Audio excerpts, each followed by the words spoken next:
Assalamualaikum, Alif Master kat sini. Hari ni aku nak cerita pasal aku punya small garden lah dekat aku punya meja kerja. Ni aku punya meja kerja. So sebelah meja ni dulu aku tanam macam-macam pokok lah kat tepi ni. Ni pokok, lepas tu ada lampu ni lah, lampu LED, lampu pokok lah. Untuk pokok ni hidup kan, dapat cahaya kan. So sebelum ni memang penuh lah pokok kat sini, sampai memang jadi hutan lah. Sekarang ni aku dah bawa keluar sikit sebab ada pokok yang mati. Kadang aku lupa nak siram. So masa awal-awal tu dulu, masa pokok tak banyak lu, okey lah, happy lah kan, ada pokok sikit dalam ni, boleh berkebun sikit-sikit. Tapi bila dah banyak sangat tu, dia jadi macam penat kan bila time nak siram lah. So ni cara aku siram. Tapi sebelum tu aku nak tunjuk lu pokok yang aku dah bawa keluar lah. Dulu aku siram pakai teko ni lah, isi air, isi baja AB, kemudian siram sikit-sikit kan. Dan bila pokok dah banyak, memang aku ingat dalam 4-5 trip jugalah pergi isi air, lepas tu siram. Ni aku nak tunjuk pokok ni, pokok monstera yang dalam bilik ni. Lepas aku dah letak kat luar, jom kita tengok dia kat luar. Ok, ni aku punya pokok monstera yang aku letak kat luar. Aku tengok dia punya saiz dia besar kan. Ni sejak aku letak ni menghadap matahari pagi, so dia membesar sungguh-sungguh lah lepas letak kat luar ni. Daun dia pun makin banyak. Kat sini ada juga beberapa pokok macam ni kan. Yang ni aku tanam dalam bilik, tak berapa nak tunggu, letak kat luar, dia jadi daun dia besar-besar lah. Tapi ni ada, sekarang kan musim panas kan, so ada pokok yang aku lupa nak siram, so daun dia kekuningan sikit lah. Ni tengok, bila letak kat luar je, yang daun yang tadi tu jadi macam makin lama makin besar. Tu dia makin besar lah, tapi kena rajin siram lah. Ni aku punya pokok snake plant, dia dah tumbuh bunga, tiba tumbuh bunga. Kemudian dia banding letak dalam bilik, kat luar ni dia jadi tinggi lah, jadi panjang. Ok, ni antara pokok yang aku letak kat luar, dia jadi besar lah. Ni pokok rubber tree jadi besar. Kemudian yang ni dia tak berapa besar sangat, sebab itu dia mati, tu aku potong, ada tumbuh pucuk baru lah. So ni harapnya nanti dia besar lagi lah. Ni kalau besar cantik ni pokok dia. Kemudian ni pokok, tak ingat apa nama pokok ni, tapi masa dalam bilik tu dia tak berapa nak elok lah daun dia tumbuh.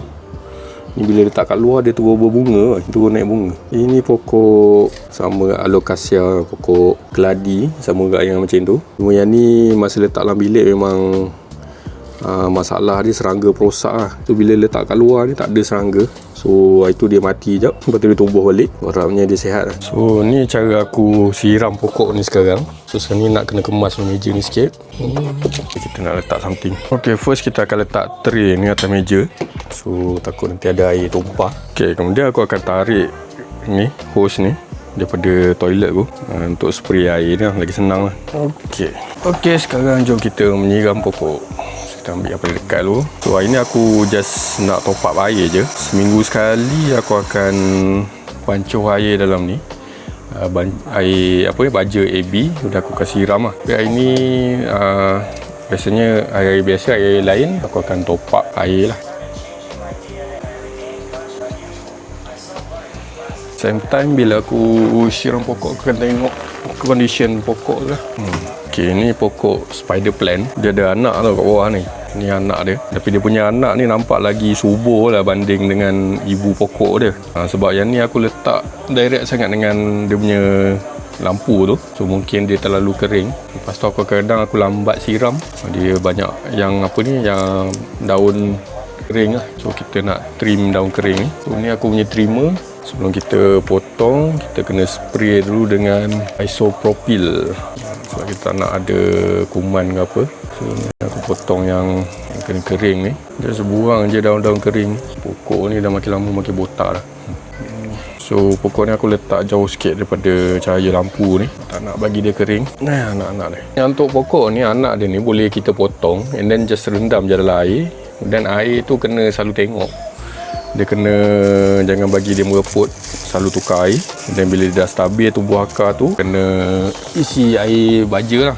And then jangan lupa siram, jangan lupa top up air lah. Bila once dia dah kering, memang susah, dia akan mati, akar dia mati, pokok tu pun tak berapa. Lepas tu dia akan ni lah, tak mati lah. Ni setakat ni daun yang paling besar lah yang duduk dalam bilik. Kadang-kadang ada yang aku malas nak bawa dia keluar sebab pokok tu pun dah banyak sangat. Aku terus siram je kat dalam ni. The best ni kadang aku bawa sebulan sekali lah, bawa dia masuk dalam bilik air. Aku akan cuci daun dia lah sebab dia ada banyak abuk. Lama-lama dia banyak abuk. Okay, cara untuk pokok ni dia terlalu menjala, so aku rasa kena potong sikit. Kita top up air dulu. Ni pun ada banyak daun yang mati sebab kadang aku lupa nak siram, nak top up air. Kadang tak perasan air dia dah habis. Itu masalah dia. So bila kita tak jarang isi air, dia akan menjala lah cari air. Akan jalan. Okay, aku bagi dia kemas sikit. Alright. Okay. Cuma satu benda, daun ni dia akan meninggi. Jangan bagi dia kena jangan bagi dia kena lampu lah sebab daun dia akan terbakar. Bila dia sentuh je lampu tu ataupun dekat, dia akan terbakar. Ini satu kelemahan bila kita guna lampu ni lah. Kadang-kadang lampu ni dia tak berapa cukup terang ataupun dia punya foton dia tak cukup lah kot. So bila dia tak cukup, pokok tu akan meninggi sampai daun tu cecah lampu tu. Lepas tu bila cecah lampu tu panas. So daun dia akan terbakar. Right, itu saja. Assalamualaikum.